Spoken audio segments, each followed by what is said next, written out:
welcome to my video, and welcome back to my channel. This is also now a new scenery. Woo! I'm still in the living room, but I didn't want to get on the couch because we got a bunch of blankets and stuff on it, because once again, furniture is just kind of not doing what it's supposed to be doing. Me and my husband sometimes will bring, because the daybed has two, like, twin mattresses, small ones, so sometimes we'll move the coffee table in our living room and just smash those two, mattresses together in the living room and make like a little fort kind of thing. And yeah, we've got that rocking right now in the living room. In this video, we are talking about the Filthy Rich Vampire series. Yep, here's my gaming chair, monitor and desk, all that good stuff. It's just gonna be chilling in the back. I read books 1, 2, and 3 in the series. There are 4 total, but I know, listen, I got to the end of the 4th book, or sorry, not the 4th book, I got to the end of the 3rd book, and decided that, so like, you know, each book is supposed, like, in a series is supposed to one-up it, keep going, increase the plot, but by the time I got to the end of book 3, I was like, okay, we're just really crazy, we're just too crazy. I really just did not want to go into that 4th book. The plot twists and the twists and turns were great, for books 1 through 3, but I did not feel like the 4th book. Sorry, not sorry. So in this series review, I will be talking about books 1 through 3. We'll rock with book 1 first. I gave it a 5. I was like, let me get my thoughts together. I'm trying not to spoil. I want this to be a spoiler-free series review. So book 1 is your basic, you're meeting Julian, who is a vampire, and you're meeting the vampire world. You're meeting a couple members of his family, and you're learning about general vampire society, etiquette, all of that jazz, as well as setting up Thea, and how, like, Julian, super old, comes from high class, old money, and all that good stuff. And then you have Thea, who comes from, like, low class, working 2 jobs, plus a college degree, plus a sick mom, and medical bills, and student debt, and all this fun stuff that she's got rocking. And so book 1 is essentially how they're complete polar opposites, and yet they end up falling in love with each other, you know, opposites attract kind of scenario. And it's funny. So they meet because Thea plays the cello. She's going to school in music, specifically for the cello, and the group she plays with was hired to play at an event, and this is a vampire event, but of course nobody knows about vampires, so shh. And she's hired to play at a vampire event where she encounters Julian, and what brings them together is the fact that vampires can compel humans to do things like whatever they want, but Julian can't compel Thea to do anything, and so that's what draws him initially to her, is how he can't compel her, and he's like, that's very interesting. While Thea is drawn to Julian because she's never got to do anything risky in her life. She's always been a doting daughter, grew up with a single mom, has always been working, always, like, being responsible. So Julian steps in, and he's trying to, like, whisk her away to Paris, and is, like, throwing money at her left and right. And she's like, you know what, for once, I'm going to do stuff I want to do. I'm going to pick me for once. Sorry, my leg. Bitches. But yeah, Thea decides she's going to do what she wants to do. And so she does that. And that starts their relationship, as well as Julian. These books are adult romances, and this is a fake dating as well. Book 1 is a fake dating. Julian was taking a very long vampire nap. Something tragic happened, and he decided he was going to sleep for, like, ever. He slept for a long time, and he was woken up because of the rite. Now, the rite in vampire culture is where it's every, I think I said in the previous video 50 years, but I feel it's either every 50 years or every 100 years. The rite is enacted. So all the old vampire families send their eldest child, and all of the prominent witch families send their eldest children. and they mingle with each other. And essentially they have a whole marriage season where they all are supposed to get to know each other and pair up, because vampires and witches have magic. They've had it for a long time, but their powers are dwindling. And they believe that by pairing a strong old vampire with a strong old clanned witch, put them together and have them have babies, will help strengthen magic. So that's what the rite is. And Julian is the eldest member when the next rite comes around. So his mom's like, get up, no more nap, you're gonna go get married. And he's like, nope, that's not on my agenda. So when he meets Thea, he's like, hey, I will literally like pay all your bills, your your apartment's bills, I'll pay your mom's medical bills, I'll pay your student debt. Just fly with me to Paris for like, I think it's a year. The rite takes like a year. He's like, come with me for a year and just pretend to be my girlfriend so that I don't have to get married this season. Pretend to be paired with me. And she's like, let's do it. And it's really funny because like all of her friends and her mom all think she turned into an escort, because all of a sudden she drops out of college like right before she graduates, and he's getting all these fancy clothes and going to these fancy dinners, and he bought her like $500,000 cello, and she runs off to Paris with this man, and they're like, he's literally paying you to hang out with him. And it's really funny.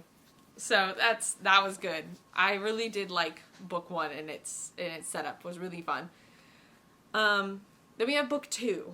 Book 2 is, so they found out that they're mates. I feel like that is not a spoiler. Yeah, they found out that they're mates, so their soulmates are meant to be together. And that's why they had such a strong pull to each other so early on.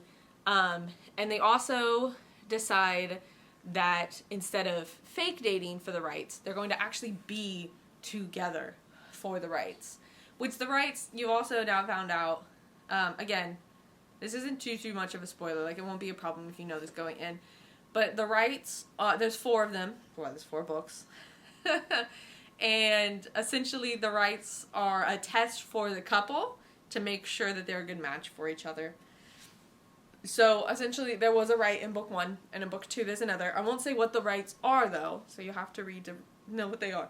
For book 2, Julian and Thea decide, I don't even know.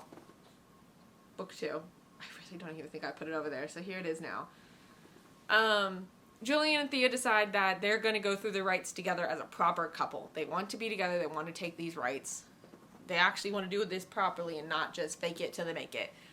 And so book 2 is about them coming to terms with their feelings and participating in these rites as a couple and the problems that have it, because not only does Julian's family not like the fact that Julian has chosen a human to do this with, who she might not even be able to have a child with him, because it's been a very long time since a human was able to have children with a vampire.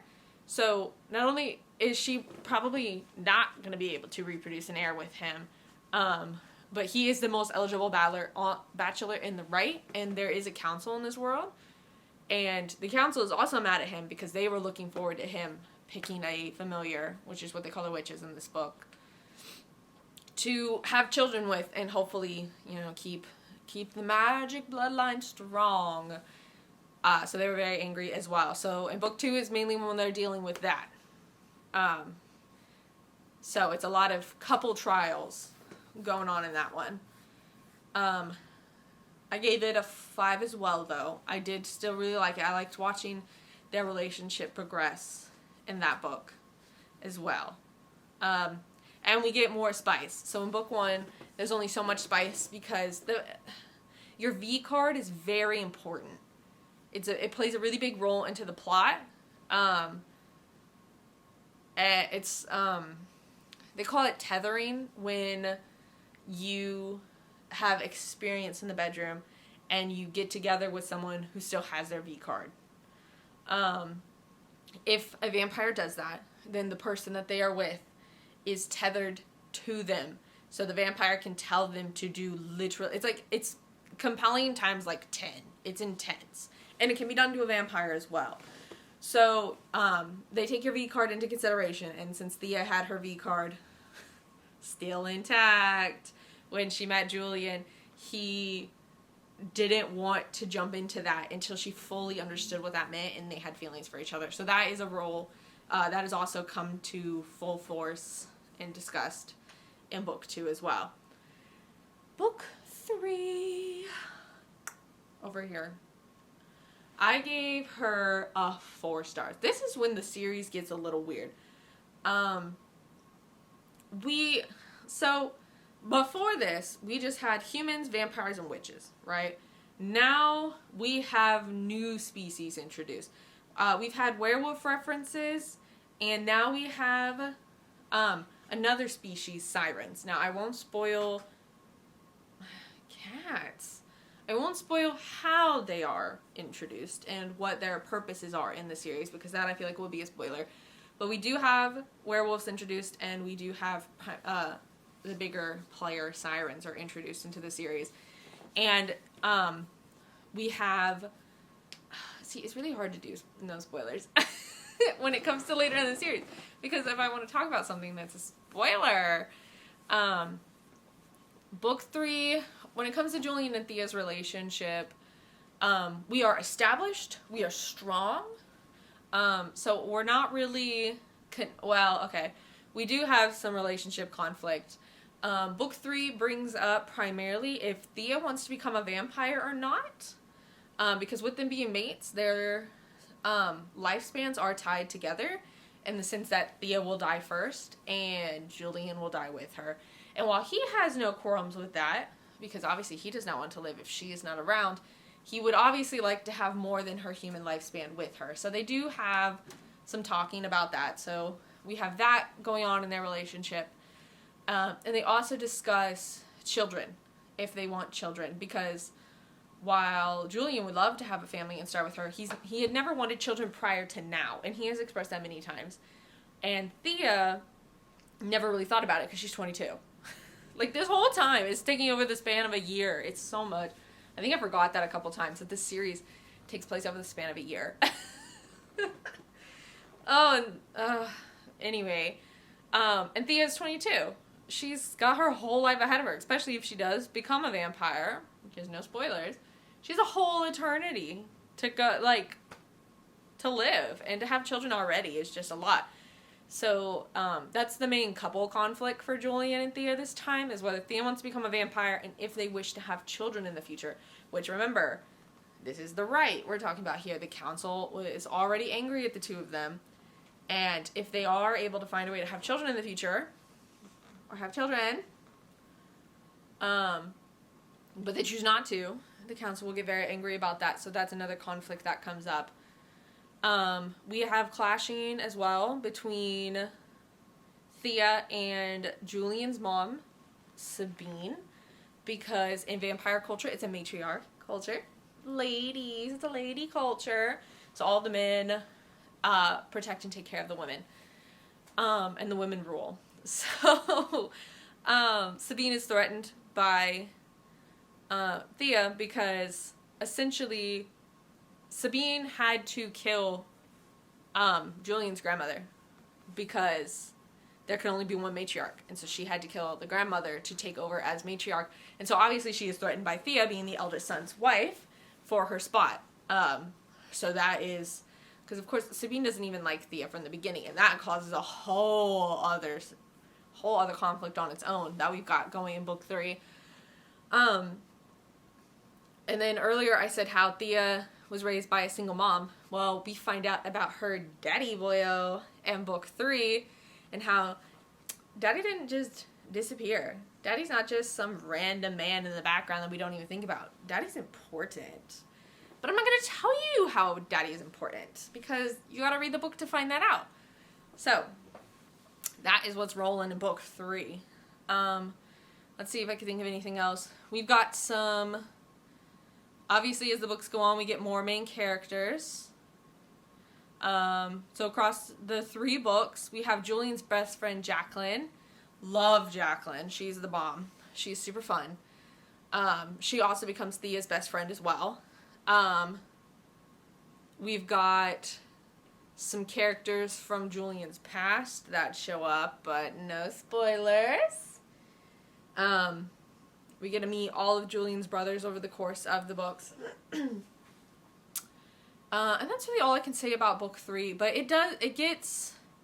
becomes a lot. The plot just goes, woo! Like, all that stuff I told you, all the conflicts and stuff, those are pretty normal, standard conflicts, but it's because if I told you about the crazy stuff, the off-the-rails stuff, that's what caused me to not even read book 4, I would be spoiling, and that's just not fair. So, that is why I stopped at book 3, at the end of book 3. I do recommend you guys give it a shot. I think book 1 was really good. I really did like book 1. And so book 1, and honestly, you could probably even stop at book 2. The way book 2 ended, you could walk away from that. I could have walked away from that. But, you know, if you guys decide to read the whole series and you love it, that's great. I did, like I said, I gave book 1 and 2 5 stars. I really like what happened. Book 3, I gave it a 4 just because I was like it was still a really good book, but it just there was a lot of things thrown together, and there was a lot of plot twists in book 3 that some of them I saw, some I saw coming, some I did not see coming, but it threw so much at you. Like, I feel like it really shifted a lot, because at that point, Thea and Julian have an established relationship, which was the main focus for books 1 and 2. So now that we have an established relationship, we have, like, enemy number one, because throughout the whole series, so we have old High Money, the High Money vampires, and then you have the new vampires, the younger vampires that are turned by the older vampires, and they have decided to rise up and start killing the high vampires, because the high vampires are trying to blend in more with society, while the young vampires think that vampires should go back to their animalistic natures and, like, stop doing, like, you know, blood banks and drinking out of mugs and just only drink from people and hunting again, and kind of go back to more archaic natures in a sense. So that conflict, while it's there in books 1 and 2, really becomes a problem for book 3 and 4. Or I guess book 3, and I'm assuming into book 4, because like I said, I didn't read book 4. So that's, like, we moved away from Julian and them, and we're now more of that. So a lot of the plot twist comes with this group of people. I think they're called the Mordicum, but don't quote me on it. Don't quote me on it. It starts with an M, though. I know that. So that is the Filthy Rich Vampire series. I did like it. I would definitely recommend it. Did I even put book 3? I think I did. I'll put all 3 of them actually right there. I do recommend them. I do recommend, if you're into vampires, if you're into fantasy, if you're into smutty romance, give at least Filthy Rich Vampires book 1 a shot. And you don't like it, you don't like it. Walk away. They're all 4 free on Kindle Unlimited. So if you have Kindle Unlimited, they're literally free.